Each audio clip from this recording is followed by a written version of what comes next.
Olá, tudo bem? Paz, tem uma palavra de Deus para compartilhar com você na reflexão de 20 de dezembro, cuja leitura do dia em Apocalipse 2 e Oséias, dos capítulos 8 a 14. Hoje, com base num texto ainda em Oséias, eu quero trazer uma reflexão para nós meditarmos sobre a gratidão ao Senhor. Oséias 11, versos 1 a 7, diz-nos assim a santa e poderosa palavra de Deus. Quando Israel era menino, eu o amei, e do Egito chamei a meu filho. Mas, como os chamavam, assim se iam da sua face, sacrificavam a Baalins e queimavam incenso às imagens de escultura. Todavia, eu ensinei a andar a Efraim, tomando-os pelos seus braços, mas não entenderam que eu os curava. Atraí-os com cordas humanas, com laços de amor. Eu fui para eles como os que tiram o jugo de sobre as suas queixadas. Eles dei mantimento. Não voltará para a terra do Egito, mas a Assíria será seu rei, porque recusam converter-se. E cairá a espada sobre as suas cidades, e consumirá os seus ramos, e os devorará por causa dos seus próprios conselhos. Porque o meu povo é inclinado a desviar-se de mim, ainda que chamam ao Altíssimo, nenhum deles o exalta. Certamente, você já passou pela situação de se doar, fazer algo de bom a alguém e não receber ao menos um muito obrigado, não receber um agradecimento. O ingrato, ele pode se mostrar insatisfeito com a sua vida. Aquilo ele via que não era o que o satisfizesse e ele é ingrato.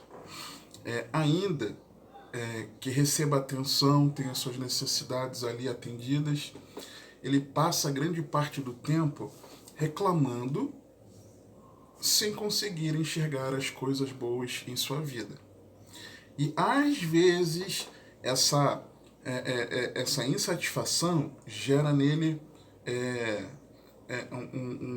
uma atitude de descontar essa ingratidão nos outros, se tornando às vezes agressivos com quem está ao seu redor.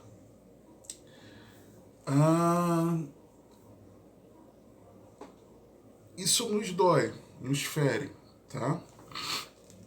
Mas nós precisamos ir além disso. Por quê? Nós não deveríamos esperar receber nada em troca quando fazemos o bem a qualquer pessoa. Então, se você e eu não tivermos a expectativa de que a pessoa vá minimamente nos agradecer, se não nutrirmos essa expectativa, se as pessoas forem ingratas, isso não vai nos machucar. Nós vamos seguir em frente, tá ok? Mas, talvez você se lembre de muitas histórias de ingratidão que você sofreu. Ou até que você tenha testemunhado, mesmo não sendo com você. Mas e quando nós, você e eu, somos os ingratos da história? Quantas vezes nós não somos ingratos com as pessoas? Não deveríamos, tá? Temos de nos arrepender e não agir mais assim, tá? E quando somos ingratos em nossa história com Deus? E essa é a questão. Porque é disso que o texto aqui está falando, da ingratidão de Israel. Lucas 17, 11 a 19, tem um acontecimento que é muito interessante e nos ensina também. E aconteceu que indo ele, falando de Jesus, a Jerusalém, passou pelo meio de Samaria e da Galiléia. Interessante, hein? Passou pelo meio de Samaria. Eu não tinha me atentado a isso, porque aqui nós estamos falando de Israel do Norte, essencialmente. E entrando numa certa aldeia, Saíram-lhe ao encontro 10 homens leprosos, os quais pararam de longe e levantaram a voz, dizendo: Jesus, mestre, tem misericórdia de nós. E ele, vendo-os, disse-lhes: Ide e mostrai-vos aos sacerdotes. E aconteceu que, indo eles, ficaram limpos. E um deles, vendo que estava são, voltou glorificando a Deus em alta voz, e caiu aos seus pés com o rosto em terra, dando-lhe graças. E este era samaritano. E respondendo Jesus disse: Não foram 10 os limpos? E onde estão os 9? Não houve quem voltasse para dar glória a Deus, senão este estrangeiro? E disse-lhe: Levanta-te e vai, a tua fé te salvou. Aquele homem reconheceu, mesmo sendo um samaritano, ele reconheceu aquilo que Jesus havia feito por ele e voltou para adorar ao Senhor, dando graças, glorificando a Deus. Voltou glorificando em alta voz ao Senhor, e chegando ao Senhor, prostrou-se aos seus pés em gratidão. Os 10 foram, no nosso olhar humano, os 10 teriam sido curados, no nosso olhar humano. Mas quem de verdade foi curado da principal enfermidade que a humanidade tem? Aquele que voltou, porque Jesus disse para ele: levanta-te e vai, a tua fé te salvou.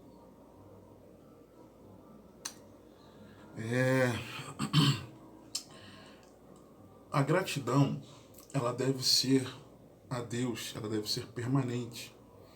Efésios 5:20, dando sempre graças por tudo a nosso Deus e Pai, em nome de nosso Senhor Jesus Cristo. Dando sempre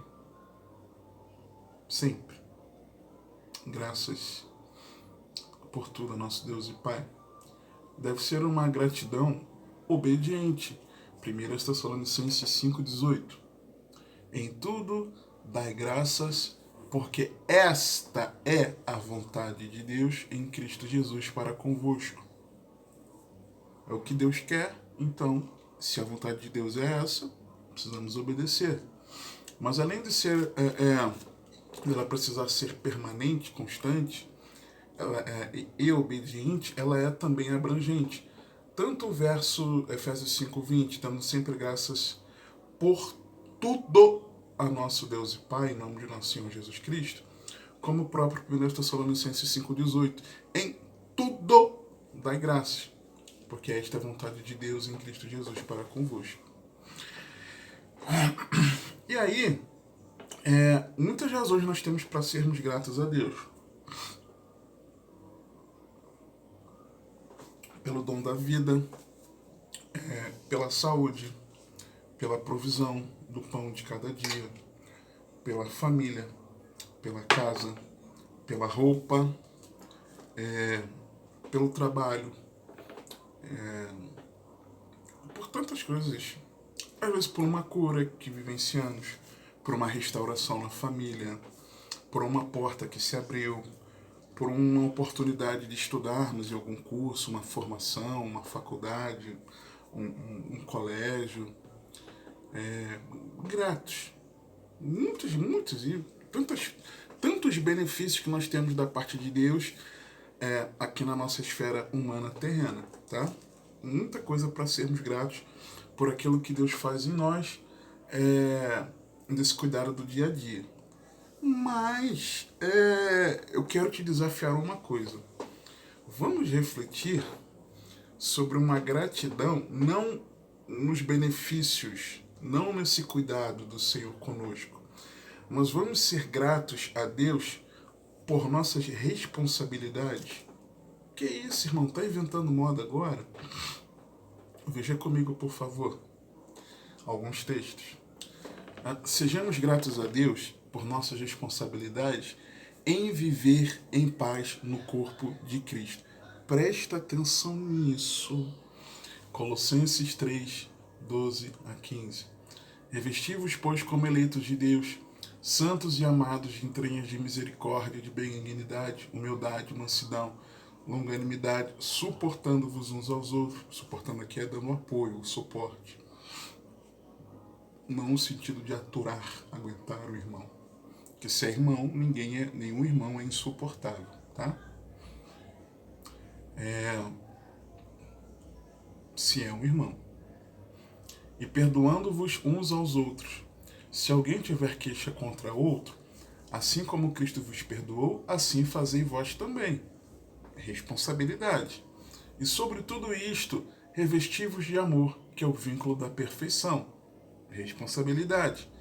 E a paz de Deus, para a qual também fostes chamados em um corpo, o chamado à unidade, domine em vossos corações e sede agradecidos. Agradeçam, porque vocês foram chamados num corpo, e nesse corpo vocês têm a responsabilidade de viver em paz uns com os outros, suportando-vos, perdoando-vos, amando-vos, com entranhas de misericórdia, em humildade, em mansidão, em longanimidade. Senhor, muito obrigado, porque na comunhão do corpo eu tenho a oportunidade de exercer o amor. Muito obrigado, Senhor, porque mesmo nesse momento difícil aqui, eu tenho a oportunidade de exercer a benignidade, de exercer a minha humildade, a minha mansidão, longanimidade, de dar o suporte ao meu irmão, de perdoar aquele que me ofendeu. Muito obrigado, Senhor, por essa oportunidade. Ah, querido, você está vendo que é muito além? Paulo finaliza: e sede agradecidos.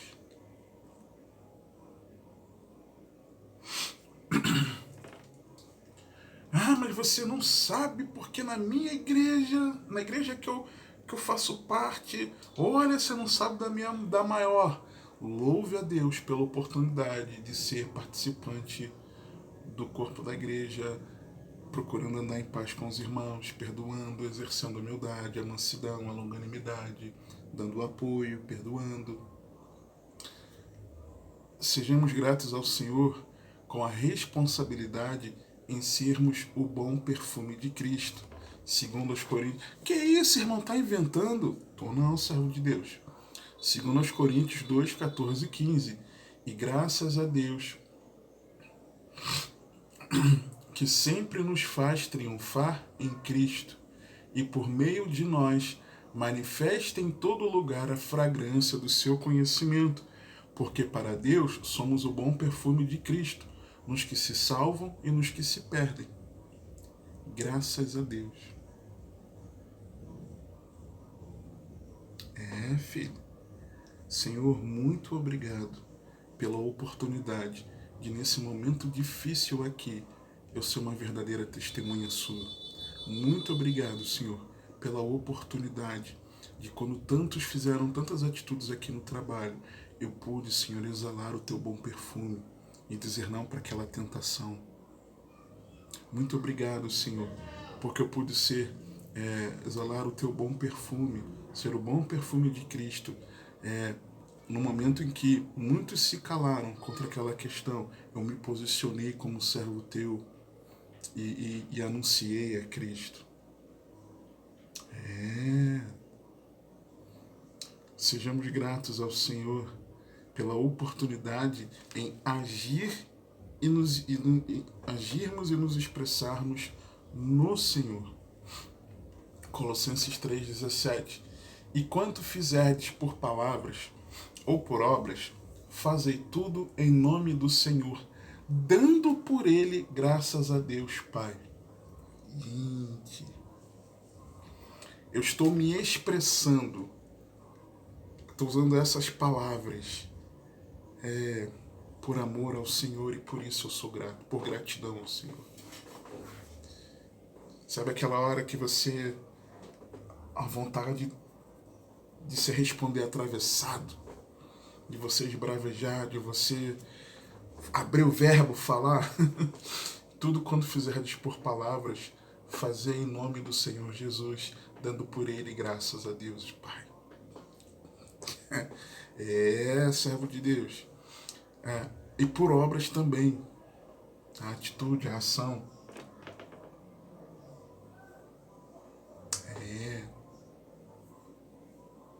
Fazer no nome do Senhor.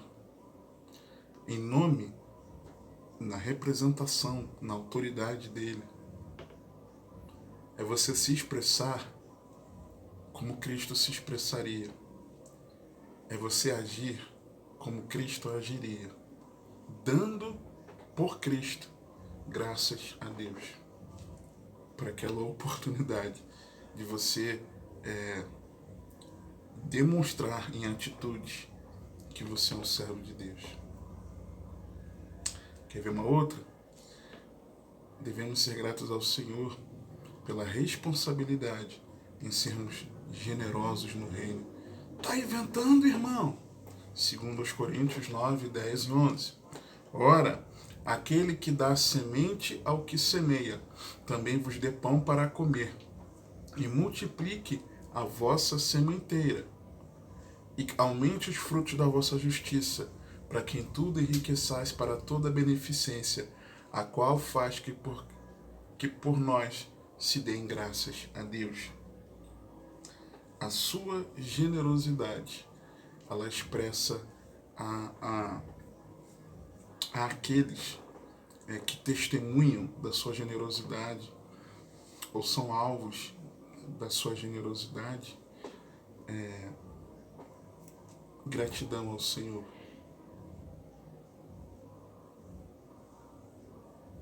Mas ninguém tem que testemunhar a minha generosidade.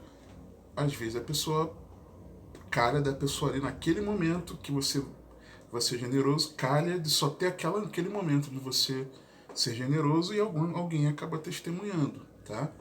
Você tem que fazer isso sem ninguém, não essa pessoa sabendo como você está sendo e se você está sendo generoso.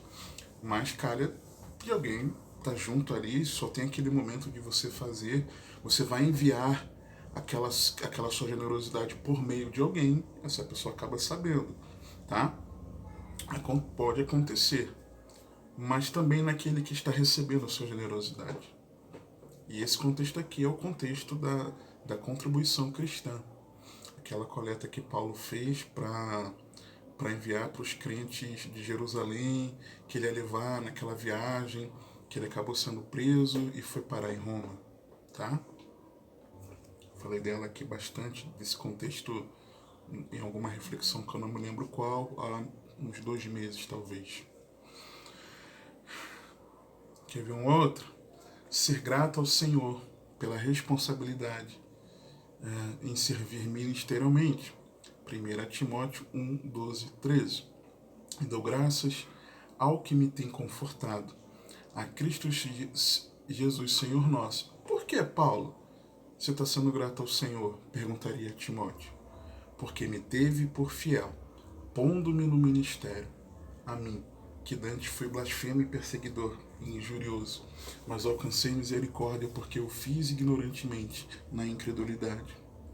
Senhor, muito obrigado, porque eu estou podendo ser uma ferramenta sua para passar aqui essa madrugada meditando, estudando a tua palavra, buscando para poder preparar um ensinamento, uma pregação, uma mensagem para a edificação dos meus irmãos, do teu povo. Obrigado, Senhor, porque eu estou investindo tempo aqui na rua, nessa tarefa de evangelização, debaixo desse sol, Senhor. Mas eu estou aqui levando, semeando a tua palavra. Obrigado, Senhor, pela oportunidade de poder servir ministerialmente. Senhor, muito obrigado pela oportunidade de ser um canal seu para instruir aqui essas crianças agitadas que não respeitam os adultos, que esses pais fazem em casa, falam cada coisa, Senhor, cada afronta, cada não sei o que, mas muito obrigado, Senhor, pela oportunidade de servir ministerialmente. Senhor, muito obrigado pela oportunidade de desentupir esse vaso sanitário que sujaram do número 2 e eu poder manter um ambiente de culto organizado para que as pessoas possam, aqui no local de culto, ter um ambiente mais aconchegante, melhor, para recebermos, para receber da Tua palavra, para poder louvar a Ti com os irmãos. Mas somos gratos ao Senhor pela oportunidade de servirmos ministerialmente nessa responsabilidade que Ele nos confiou, não importa a área que seja.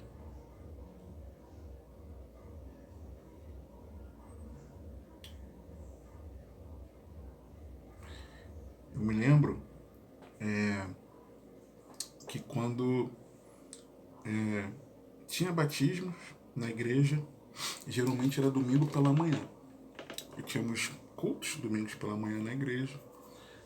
E nós não fechávamos o prédio da igreja. Tinha culto, seja no dia do batismo, seja no dia de carnaval, do chamado carnaval, seja no dia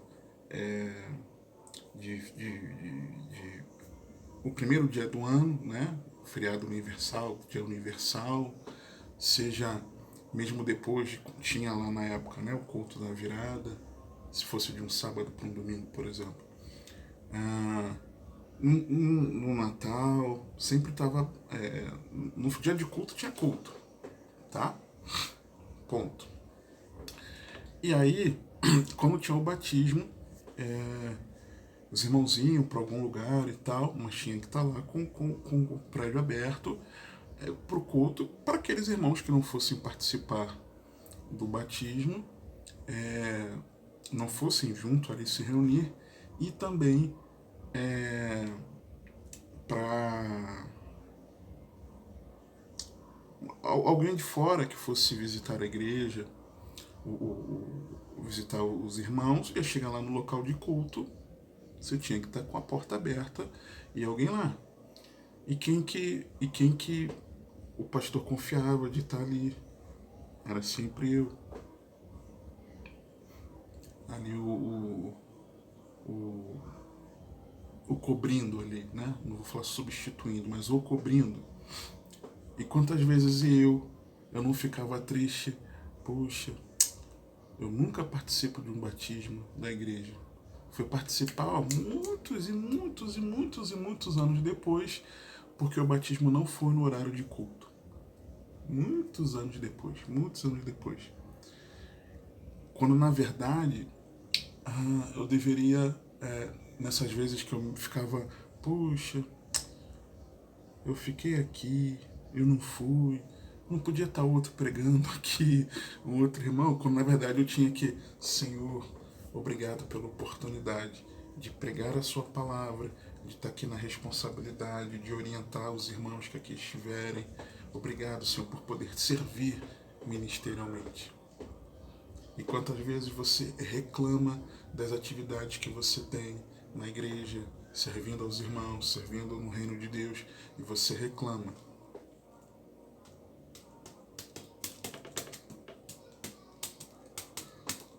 Sabe? Uma outra. A responsabilidade, sempre gratos ao Senhor pela responsabilidade e a oportunidade de perseverarmos na obra do Senhor. Como assim, irmão? 1 Coríntios 15, 51 a 58, aquele famoso capítulo da ressurreição.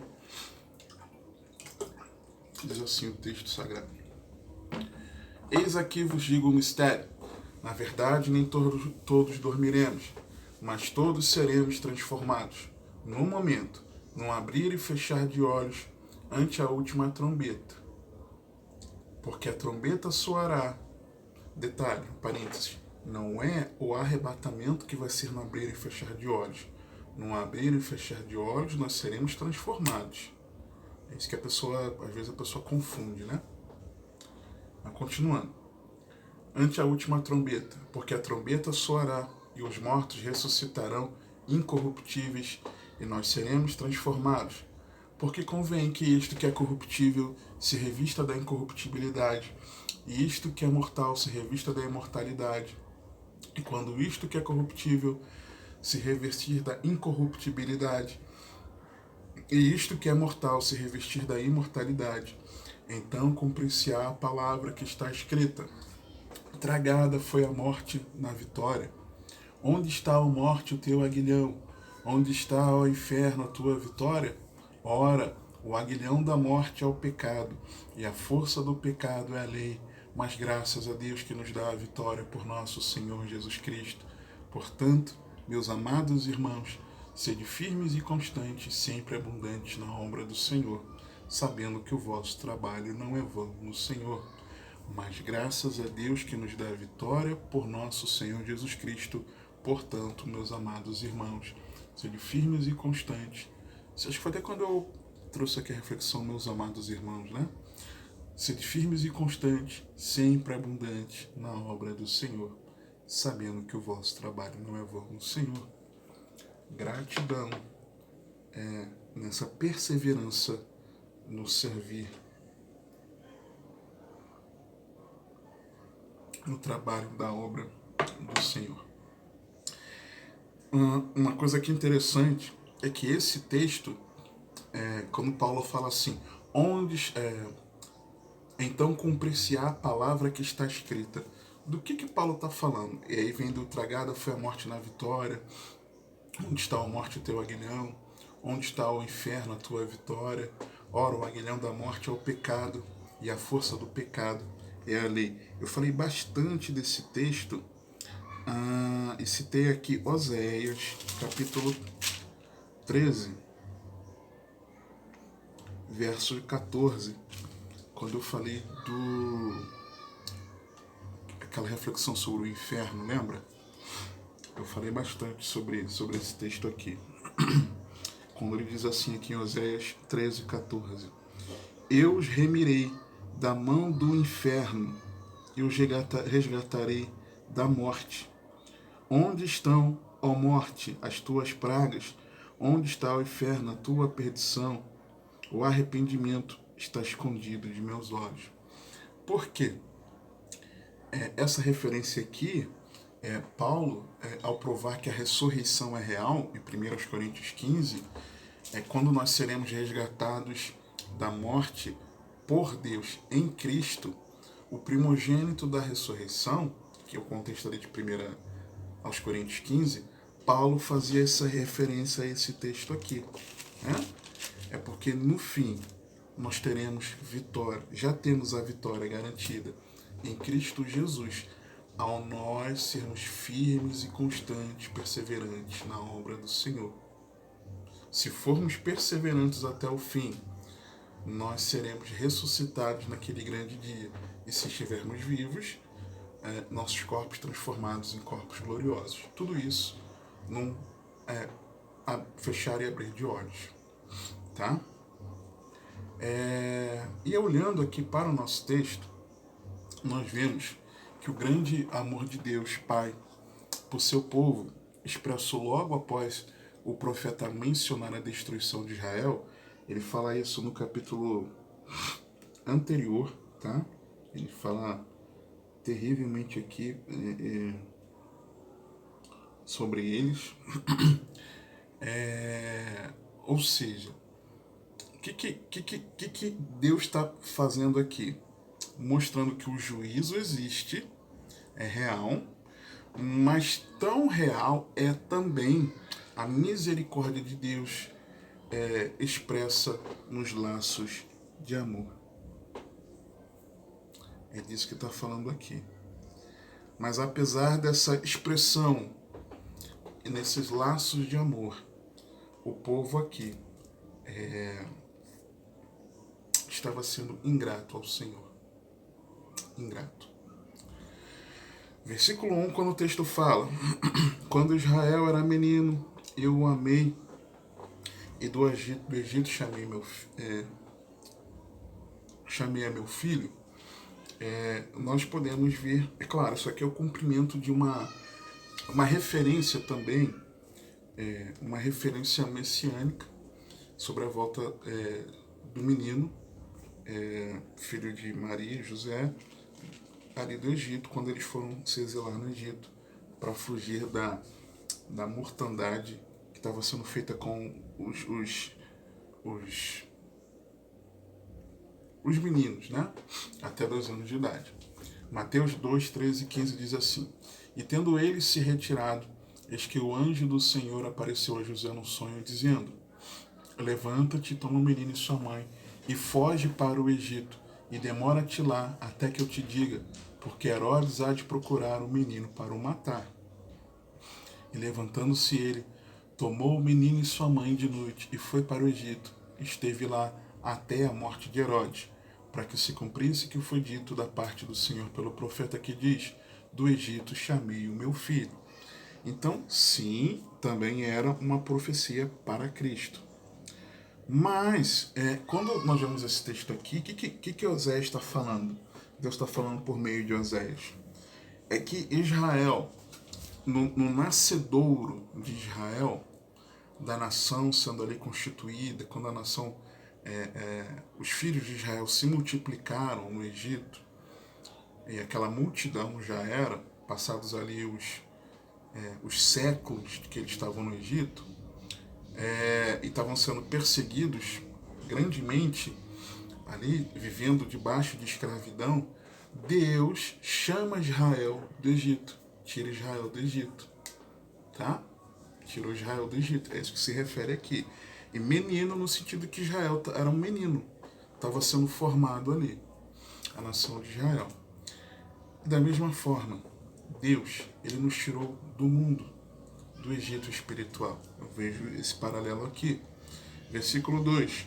Mas como chamavam, assim se iam da sua face, sacrificavam Baalins e queimavam incenso às imagens de escultura. Mesmo assim, Israel permaneceu na sua prática pecaminosa, em idolatria. Israel estava ali idolatrando, sacrificando a Baalins e queimando incenso às imagens de escultura. Da mesma forma, Deus nos tirou do Egito espiritual, mas nós continuamos sacrificando a Baalins, queimando incenso às imagens de escultura. Nós continuamos, permanecemos em práticas dali mundanas, práticas em que os ídolos do coração dominam a nossa vida. Quantos de nós que nos dizemos de Cristo, tendo sido arrancados por Deus do mundo, você sabe de onde o Senhor te tirou, mas quantas vezes nós, em ingratidão ao Senhor, permanecemos com os ídolos dos nossos corações, colocamos pessoas, coisas como prioridade na nossa vida, deixamos a nossa vida girando em torno daquilo. Por quê? Porque o outro faz, porque o mundo faz, porque o evangélico tal faz. E nós continuamos com essas práticas em ingratidão ao Senhor. Versículo 3. Todavia eu ensinei a andar a Efraim. É uma referência também a Israel, tá? Tomando-os pelos seus braços, mas não entenderam que eu os curava. Deus nos ensina na palavra como viver para Ele. Como viver para Ele.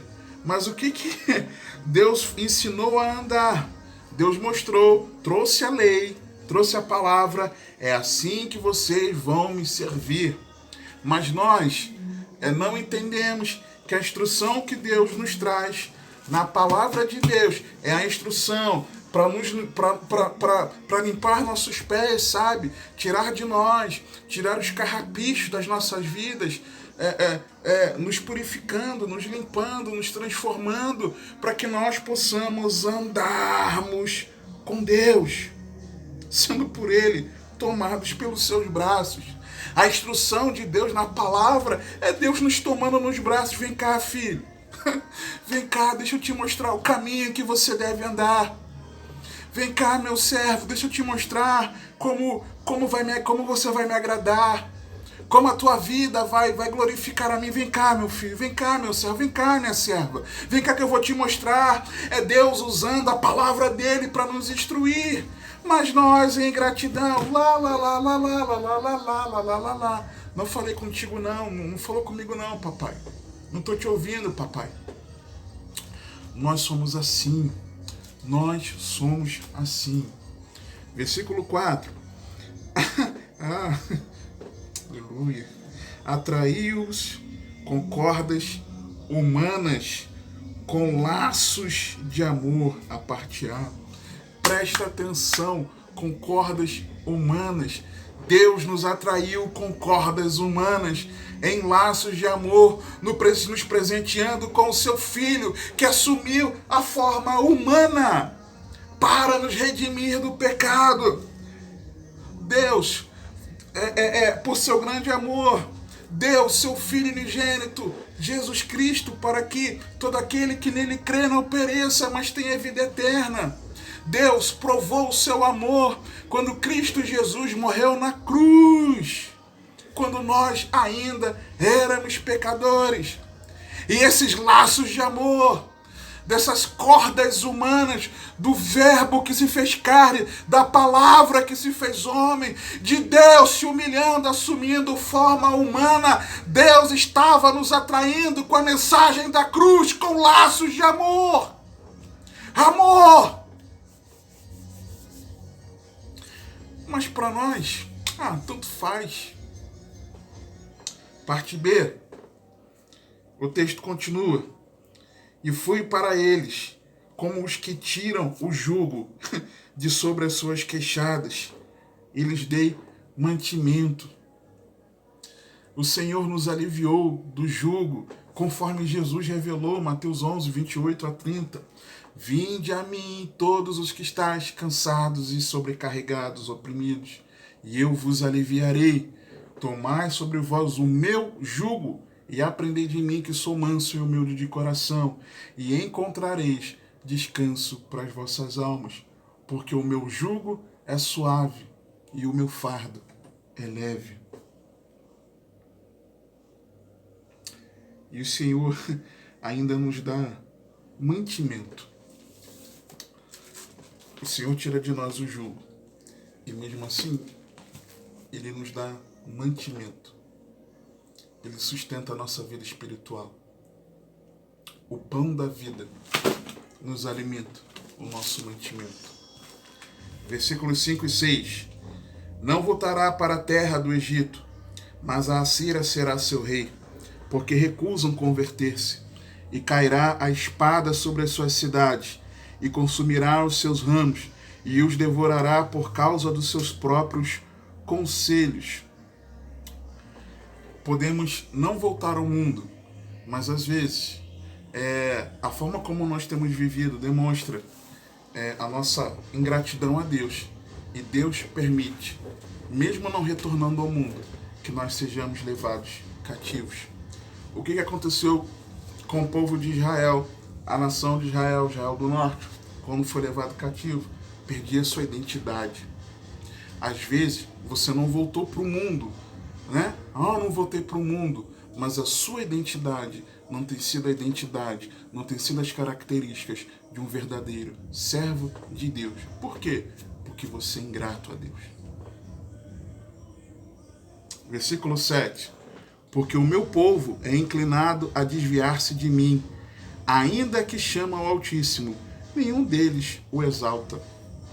Agimos com uma ingrata hipocrisia. Hipocrisia. Essa é que é a verdade. Como então? Como nós podemos ser gratos a Deus? Em primeiro lugar, compreendendo o tratamento de Deus. Quando ele diz no verso 3, na parte B, o versículo, né? Eu ensinei a andar, tomando-os pelos seus braços, mas não entenderam que eu os curava. É compreender que a palavra de Deus que nos ensinou a andar, às vezes confronta sim, muitas vezes. E nós precisamos compreender que a palavra de Deus é um tratamento para nós. Nós precisamos acolher o confronto do ensino de Deus. Primeiro lugar, eu vejo isso, acolher o confronto de Deus. Segundo lugar, versículo 5, a parte B, quando ele diz assim, porque recusam converter-se. Eu vejo que nós precisamos, em segundo lugar, sermos gratos a Deus, recebendo o confronto, o tratamento, o ensino que nos cura, é nós nos convertermos, é nós nos arrependermos dos nossos pecados, é você e eu rendermos o nosso coração em humilhação ao Senhor, confessando, pedindo perdão a Deus, nos voltando completamente ao Senhor. É a segunda atitude que eu vejo aqui que nós devemos tomar. Uma outra atitude, versículo mais à frente, versículo 6, quando ele diz assim, e cairá a espada sobre as suas cidades e consumirá os seus ramos, os devorará por causa dos seus próprios conselhos.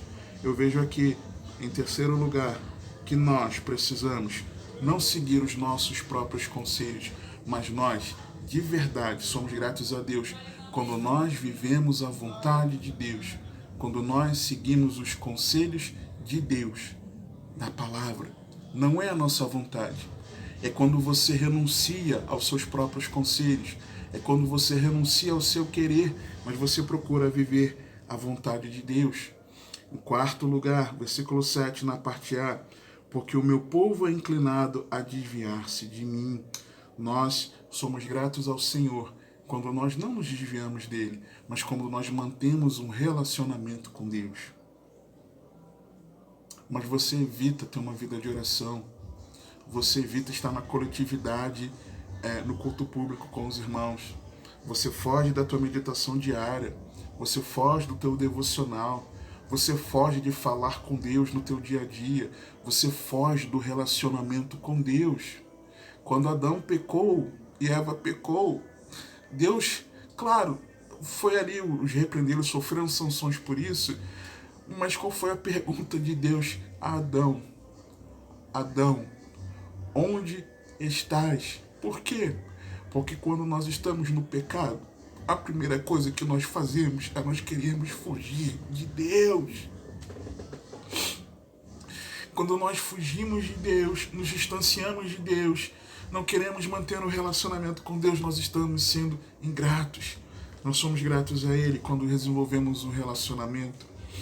Em quinto, em último lugar, na parte B do versículo 7, ainda que chama ao Altíssimo, nenhum deles o exalta. Não, nós precisamos entregar a Deus toda a glória de verdade, exaltar ao Senhor com o nosso viver, exaltarmos ao Senhor com a nossa vida, com as nossas atitudes e também com a nossa expressão corporal, com alegria, com gratidão, com entrega, em louvor, em palavras, exaltarmos ao Senhor, entregando a Ele toda a glória. Mas muitas vezes nós o chamamos de o Altíssimo, de o Deus eterno, soberano Deus, mas o nosso coração não o exalta. Nós precisamos ser gratos a Deus. Nós precisamos de gratidão ao Senhor. Amém? Que o Senhor te abençoe e te guarde, que Ele te conduza e governe a sua vida, porque você tem acesso.